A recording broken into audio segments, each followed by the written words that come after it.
Hola a todos y a todas y bienvenidos de vuelta al canal. En el vídeo de hoy os voy a traer algo diferente a lo habitual. No voy a hablar de matemáticas como tal, pero quiero intentar responder a una pregunta que me han hecho muchas veces, que es ¿cuánto hay por saber en matemáticas? ¿Cuántas matemáticas hay? ¿Hasta dónde se puede llegar? No, sobre todo mi familia, cuando veía que pasaba del bachillerato a la universidad, al máster, al doctorado, seguían preguntándose, pero ¿hay tantas matemáticas para aprender? O sea, ¿cuánto puedes seguir estudiando y siempre seguir aprendiendo? ¿No hay un límite? Pues en el vídeo de hoy quiero explicar con un diagrama que iré revelando poco a poco toda la inmensidad de las matemáticas solo para mi rama específica. Es decir, únicamente para lo que yo necesito para mi trabajo como estudiante de doctorado. ¿Vale? Entonces, en lo que vamos a explicar, hay mucho que no habré escrito.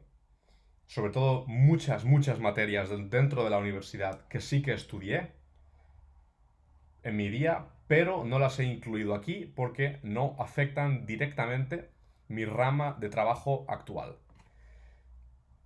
Entonces, con esto espero mostrar la vasta inmensidad del conocimiento matemático que hay y más que eso, la cantidad de conocimiento que hay que tener para poder empezar a trabajar como investigador en matemáticas.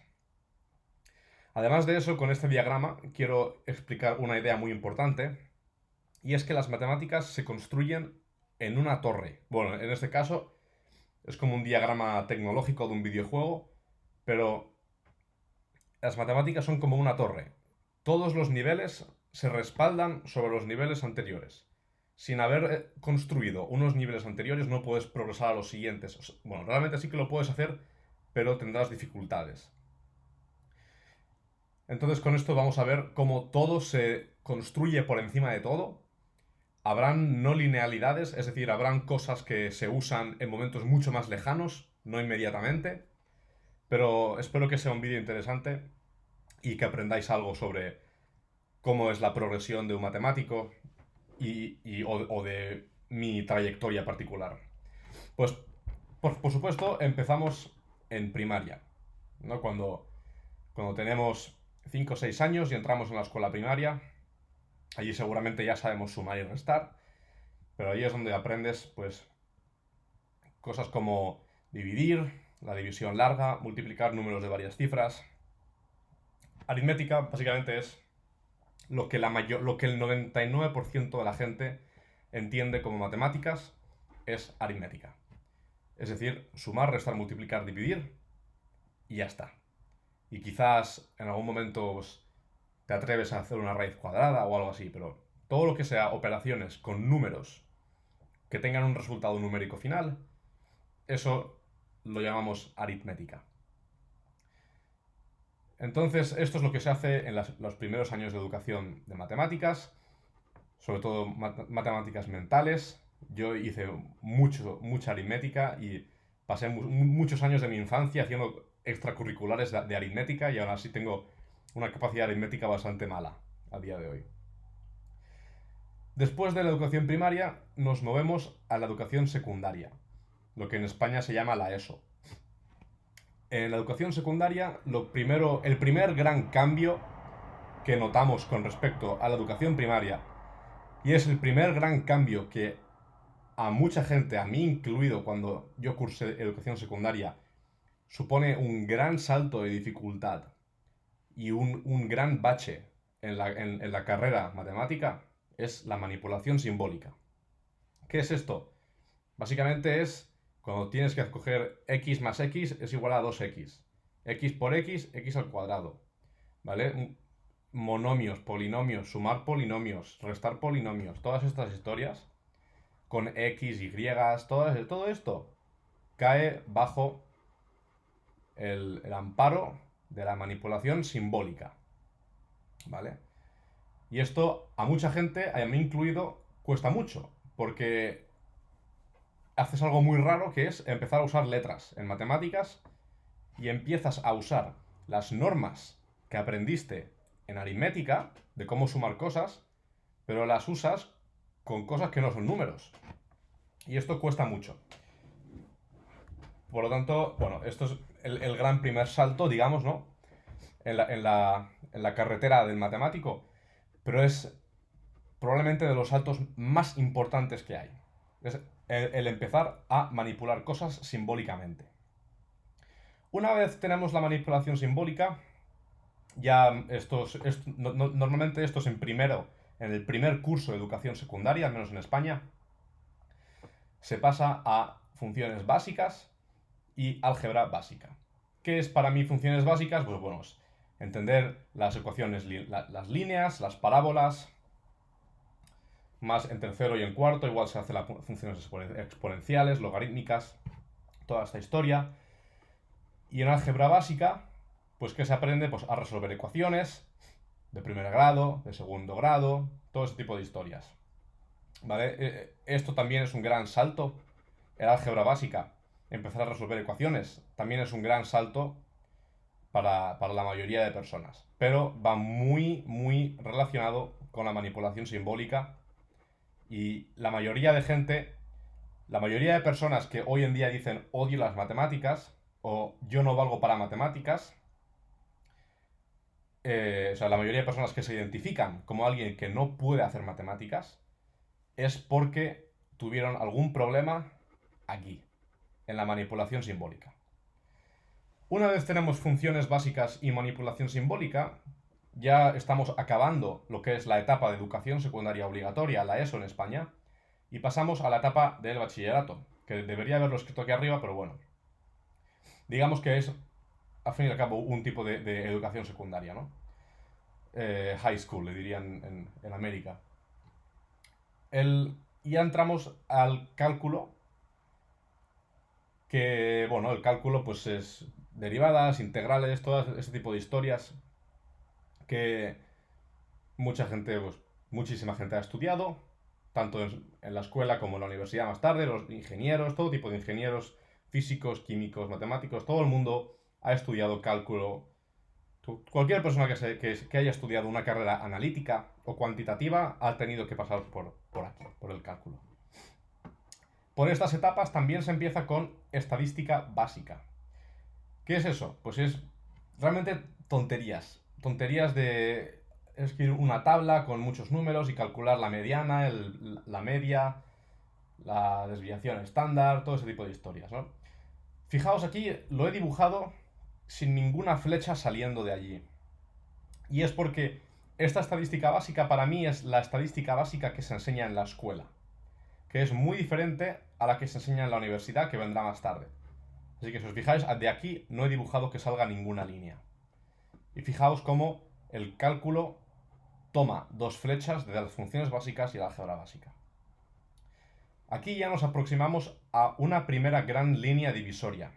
Esta gran línea roja indica un antes y un después en el momento de aprendizaje de un matemático, o al menos de mí, que fue la transición de escuela secundaria a la universidad. Y si os fijáis, esto lo he dibujado de tal manera que hay un cuadradito que está partido entre el final de la educación secundaria y primero de universidad. ¿Por qué? Pues porque hay personas, como yo incluido, que ya empezaron a estudiar primeras demostraciones antes de entrar a la universidad. Hay países en los cuales esto es común. En España sé que no es lo más común, que se dedique tiempo formalmente a hacer demostraciones y aprender cómo hacerlas y todo esto, pero sé que hay mucha gente naturalmente que lo hace en todos los países, por eso está dividido entre secundaria y universidad. Este bloque de aquí, primeras demostraciones, junto a manipulación simbólica, son debatiblemente las dos cosas más importantes en todo lo que viene ahora. La manipulación simbólica te abre las puertas a poder hablar de cantidades sin saber de qué estás hablando, y las primeras demostraciones te da una manera de pensar para poder argumentar de manera analítica, paso a paso y justificando de lo que estás hablando. De hecho, todo lo que viene a la derecha de esta línea roja se cae sin esto y sin esto. ¿Vale? Ya pasamos a primero de universidad. ¿Y qué vemos aquí? Pues como he dicho antes, en primero de universidad obviamente se estudian muchas más cosas. Yo estudié 8 asignaturas en primero de universidad, pero aquí solo he dibujado 3. Porque son las únicas 3 que realmente importan para mi trayectoria. Que son, número 1, el análisis real, 2, el álgebra lineal y 3, el álgebra abstracta. Yo siempre suelo decir, y en mis vídeos lo he dicho mucho, que el análisis real y el álgebra abstracta son los dos pilares fundamentales de las matemáticas modernas. Y sin estas dos asignaturas, todo lo que entendemos hoy en día como matemáticas a nivel universitario y más allá, no funciona. El análisis real es una teoría que nos permite argumentar sobre los infinitesimales de manera rigurosa. Un infinitesimal, grosso modo, sin ser muy riguroso, es qué ocurre cuando un número se acerca mucho a otro. ¿No? Es un límite, básicamente. El análisis real nos da herramientas para entender los límites. ¿Qué ocurre cuando epsilon se va a 0? ¿Qué ocurre cuando x se va a x'? Todo este tipo de historias. En análisis real se suele hacer riguroso todo lo que has aprendido aquí. ¿Vale? En cálculo, los estudiantes aprenden a derivar y a integrar. Seguramente muchos estudiantes ven de manera intuitiva cuál es la definición de la integral y la derivada. Por ejemplo, la derivada siendo la razón, el límite de la razón de la función evaluada en 2 puntos dividido entre la distancia de dichos 2 puntos. Pero para poder ver realmente por qué todo esto existe y por qué funciona y por qué se pueden hacer todas las cosas que decimos que se pueden hacer aquí, hace falta pasar por análisis real, que es donde se aprende a demostrar todas estas historias. El álgebra abstracta es el otro gran pilar, creo que es muy importante, y si os fijáis, tal y como está dibujado aquí, el álgebra abstracta no tiene ninguna flecha saliendo de ella. ¿Quiere decir que esto es inútil? ¿Que no sirve para nada? No. De hecho, el álgebra abstracta yo creo que para mí fue el gran cambio en mi manera de razonar como matemático. Fue gracias al álgebra abstracta, a la teoría de grupos, a teoría numérica elemental, todo este tipo de historias. Realmente ayudan mucho a tu manera de pensar como matemático y te ayudan mucho a razonar en cosas muy complicadas y muy abstractas que luego vendrán. ¿Vale? Entonces, aunque realmente no haya ningún uso inmediato de la álgebra abstracta, por ejemplo, en mi trabajo como estudiante de doctorado, yo no uso los teoremas de Sylow, ni uso el teorema hace tanto tiempo que ni me acuerdo. El primer teorema del isomorfismo tampoco lo uso, ¿vale? Ni el teorema de los subgrupos, ni nada de esto. El teorema de Lagrange se llama. No lo uso, pero haber aprendido todo esto ha modificado mi cerebro y me es mucho más sencillo pensar en cosas más complicadas. Así que por ese motivo lo incluyo aquí. Luego está el álgebra lineal. ¿Vale? El álgebra lineal es simplemente, pues, muchos de vosotros sabréis, es el estudio de lo que en matemáticas llamamos espacios vectoriales. ¿Qué es un espacio vectorial? Un espacio vectorial es un conjunto en el cual puedes sumar y puedes lo que se denomina escalar, que es coger un elemento de tu espacio vectorial y multiplicarlo por un escalar, que es un elemento de un cuerpo, como los números reales o los números complejos. Pero no voy a hablar, o sea, no hace falta que empiece a hablar mucho más, pero el álgebra lineal es esencial de manera absoluta para todas las matemáticas, ¿vale? Y os fijáis, aquí hay flechas saliendo del álgebra lineal. Bien, pues esto es lo que se aprende en primero de universidad, que yo a día de hoy considero que sin estas 3 cosas no podría estar haciendo lo que estoy haciendo yo hoy en día, ¿vale? El análisis real, el álgebra lineal y el álgebra abstracta.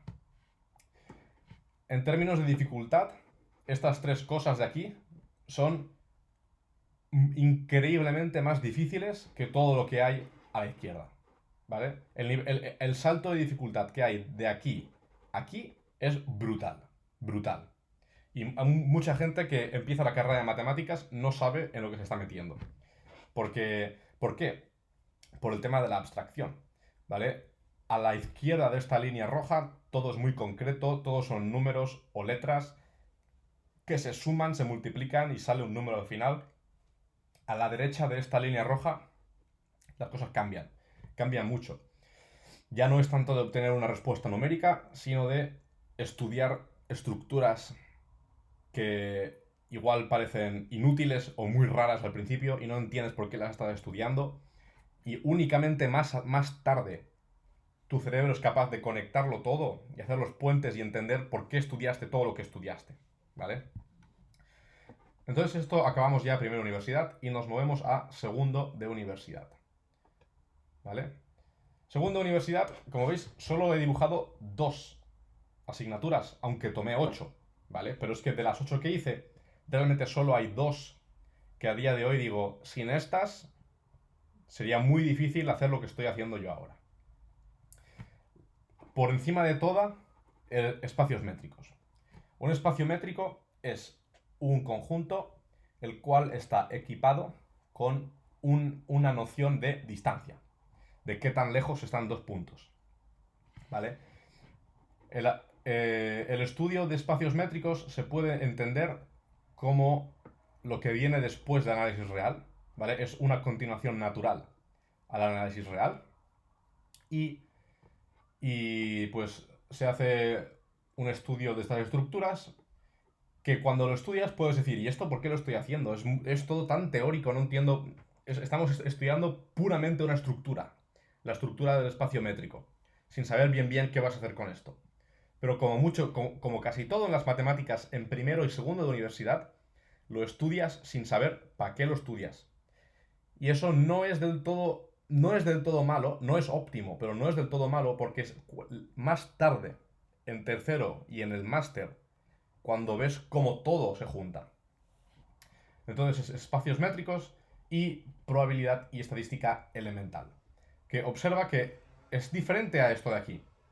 ¿Por qué? Porque aquí ya hay un cierto nivel un poquito más de rigor.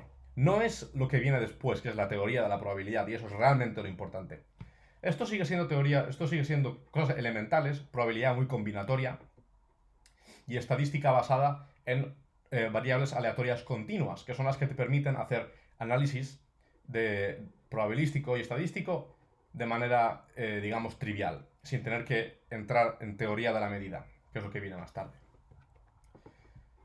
¿Vale? El salto de dificultad de primera universidad a segunda universidad es mucho menor que el salto que hay de secundaria a primero. O sea, aquí hay un salto de dificultad, pero mucho menor porque ya estás muy acostumbrado al pensamiento matemático de verdad gracias a estas 3 asignaturas. Vale, pues eso es segunda universidad. Fijaos que aquí hay otra línea roja. ¿Por qué? No por el salto de dificultad, sino porque primero de universidad es como esta cosa muy genérica que todo el mundo tiene que hacer, porque aprendes los fundamentos y más allá, y luego de segundo en adelante, es, digamos, cuando empiezas poco a poco a especializarte, ¿vale? Y yo creo que este es un buen momento para dibujar esta línea roja, es cuando uno empieza a decidir si estás más interesado en las matemáticas puras, en las matemáticas aplicadas, en la física teórica, en quizás la computación, ¿no? En toda esta historia. Así que vamos a hablar ya de tercero de universidad, ¿vale? Este es el último curso de universidad, al menos en muchos países. Son 3 cursos de universidad, en España son 4. Pero en tercero de universidad, como podéis ver, volví a dibujar solo 2 asignaturas, que son el análisis funcional y la teoría de la probabilidad, ¿vale? Aquí podría también haber puesto física estadística, que también me ayudó mucho a cambiar cómo veo yo las matemáticas y a pensar, pero las más importantes son el análisis funcional y la teoría de la probabilidad. El análisis funcional viene de aquí, de los espacios métricos, y también del álgebra lineal. Si veis, la flecha va hacia aquí.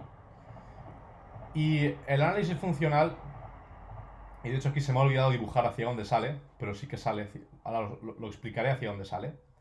El análisis funcional es el estudio de los operadores lineales, que se llaman funcionales, entre espacios vectoriales, ¿vale? Eso es lo que es. El tema es que los espacios vectoriales que se estudian en análisis funcional suelen ser espacios de funciones. Por ejemplo, la teoría de Fourier, todo lo que es análisis de Fourier, es un caso particular de análisis funcional, ¿vale? Y esto también es muy importante para lo que viene más tarde, pero por supuesto lo más importante de todo que aprendí en tercero de universidad es la teoría de la probabilidad, donde veis que tanto los espacios métricos como la probabilidad y estadística elemental, el análisis real a través de los espacios métricos, confluye todo aquí, en la teoría de la probabilidad. Aquí es donde se formaliza por primera vez, de manera rigurosa, qué es la probabilidad, qué son las variables aleatorias y lo que es la estadística bien hecha, ¿vale? Donde puedes hablar de cosas que no son continuas, de cosas que no tienen densidades, ¿vale? Todo esto se entiende bien gracias a la teoría de la probabilidad. Y esto es en tercero de universidad. Y fijaos, aquí ya está, aquí hay una gran línea roja. Hasta aquí, tercero de universidad, alguno podría decir que aún no sabes nada. Únicamente has aprendido los fundamentos teóricos, sabes la teoría a nivel básico. Una vez tienes la carrera es cuando realmente puedes ya decir, vale, ahora voy a enfocarme únicamente en una cosa. Para mí fue la probabilidad. Y de aquí sale el resto de cosas que harás. Realmente aún no hay grandes aplicaciones a este nivel, pero vendrán luego. Y otra cosa que quiero focalizar es que, como podéis ver, todo de lo que estoy hablando es muy teórico, es todo teórico, todo asignaturas muy, muy teóricas. Pero veremos luego que realmente todo esto es útil para la vida real, como veremos cuando lleguemos a hablar del doctorado. Pero antes de eso pasamos por el máster, ¿vale? También en el máster creo que me examiné de 5 cosas, puede ser. No, hice 4 exámenes y un ensayo. Y esto es un poco lo que hice. Hice lo que llamo teoría de la probabilidad 2, que es una continuación de esta teoría de la probabilidad. Es decir, que ya tienes que conocer teoría de la medida, tienes que saber muchas cosas, teoremas de convergencia, de Dominant Convergence Theorem, y ese tipo de historias. Pero aquí se amplía y, lo más importante, se introduce un concepto que se llama martingales, en castellano creo, en inglés martingales. Y es un tipo de proceso aleatorio, es decir, una secuencia de variables aleatorias que codifican un tipo de dependencia, digamos, temporal especial, ¿vale? Y que no voy a explicar en detalle, pero es básicamente lo que es. Es decir, más teoría, aún más difícil que esta de aquí. El salto de dificultad de aquí, de tercero de carrera, aquí, al menos para mí, fue abismal, increíble. También es porque cambié de universidad y el máster lo hice en una universidad mucho más, digamos, mucho más seria que la carrera, pero el salto para mí fue bastante fuerte aquí. Esto era mucho más difícil. ¿Qué más hice? Pues de teoría de la probabilidad también toma un poquito de análisis funcional. No mucho, pero un poquito. Aquí tendría que haber dibujado otra línea. De teoría de la probabilidad, pues también podemos irnos a cálculo estocástico, que es todo el tema de integrar con respecto a procesos estocásticos, ¿vale? No quiero entrar en mucho detalle, pero esto es útil para el tema de finanzas cuantitativas, que no me estoy enfocando, pero bueno, está bien saberlo. ¿Qué más tenemos? Tenemos lo que llamamos estructuras aleatorias. Esto, bueno, no es imprescindible, ¿vale? No es imprescindible para lo que estoy haciendo yo ahora, pero sí que me ayudó mucho a un tipo de pensamiento probabilístico y me gustó mucho, así que también lo he incluido. También hice una asignatura más que me supuso, fue la perdición para mí, o sea, me costó muchísimo esta asignatura. De hecho, el examen me salió muy mal, pero se llama cadenas de Markov. ¿Vale? Cadenas de Markov, podría. Hay mucha gente que igual estudia un poquito en la carrera, pero yo estudié lo que se llama la teoría de convergencia de cadenas de Markov, que es una bestia que come aparte, que se le da de comer aparte. Y es muy difícil. ¿Vale? Y la teoría de cadenas de Markov, pues necesitas teoría de la probabilidad 2 y necesitas álgebra lineal. ¿Vale? Si te fijas, la línea viene hasta aquí. O sea, aquí estamos viendo cosas que están en el máster que toman ingredientes que aprendiste hace 3 años. ¿Vale? Y aquí podemos ver cómo, aunque en el momento tú estás en la universidad y te preguntas, ¿y para qué sirve esto que estoy estudiando yo ahora? ¿Por qué lo estoy aprendiendo? Pues puede ser que mucho más tarde, en 3 años, estudies algo que digas, ajá, vale, ahora necesito esto que estudié hace tanto tiempo y que me parecía inútil, pero ahora entiendo para qué lo estoy usando. ¿Vale? Eh, Cadenas de Markov es muy importante. Es una asignatura muy importante. Eh, Se puede debatir que el tipo de proceso aleatorio más útil en el modelaje del mundo son las cadenas de Markov. O sea, todo es una cadena de Markov, metafóricamente hablando. ¿Vale? Y hasta aquí es todo el máster. Como podéis ver, casi todo teoría. Casi todo teoría. ¿Vale? Hasta aquí hay mucha gente que a lo mejor llega hasta aquí y dice, pero ¿para qué narices he aprendido yo tanto? ¿Vale? Y no he hecho nada con esto. No he visto nada que sirva en la realidad o es todo como juegos en la cabeza. ¿Vale? Todo esto es teoría completa. Pero finalmente llegamos ya a el doctorado. ¿Vale? Que es donde estoy ahora yo. Yo ahora mismo estoy. He acabado mi primer año de doctorado. Me quedan 3. Y aquí, como podéis ver, aquí hay un. Esto ya no se le diría asignatura, porque no he ido a clases para que me la enseñen, sino que tengo un supervisor que me recomendó un libro y he ido leyendo el libro poco a poco y me he reunido con él poco a poco y nos lo hemos ido explicando. Pues con todo esto que veis aquí, ¿vale? Recordad, el objetivo de este vídeo no es explicaros de qué va todo esto, pero con todo esto que veis aquí, pues sobre todo con cadenas de Markov y con teoría de la probabilidad 2, con estas dos cosas, uno puede entender un tipo de estructuras que se llaman las medidas de Feynman-Katz.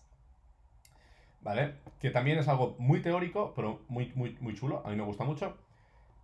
Y junto a la simulación Monte Carlo, que es algo que viene desde teoría de la probabilidad, o sea, fijaos, las flechas se alargan cada vez más.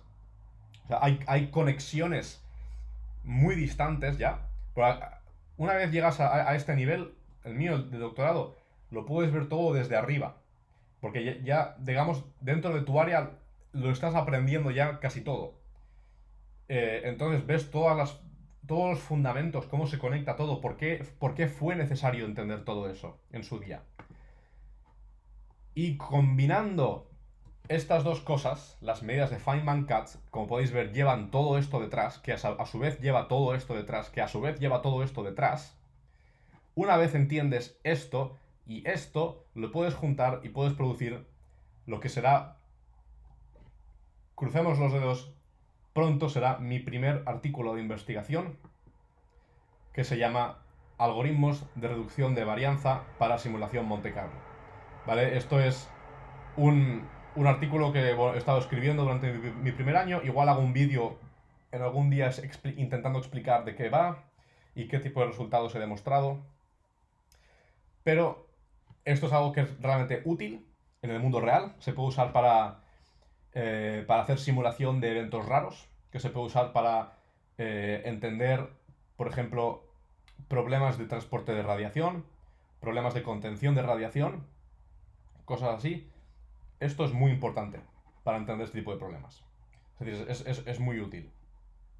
Pero lo que quería enseñaros es cómo una pequeña contribución, ¿vale? Porque como estudiante de doctorado, mi contribución a la probabilidad o a los algoritmos de reducción de varianza para simulación Monte Carlo es una contribución muy pequeña en el gran mar de contribuciones que ya existen, ¿vale? En el gran mar de conocimiento que ya existe sobre este tema, mi contribución es un pequeño granito de arena.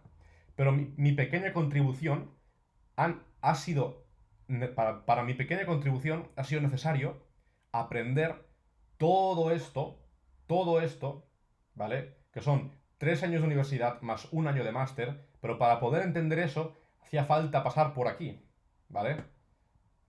Entonces es todo un camino muy largo, que todo está conectado, todo se construye por encima de lo que ya has construido, pero al final lo entiendes todo desde arriba y finalmente se puede juntar y hacer cosas, contribuciones nuevas al conocimiento humano, que son útiles de verdad.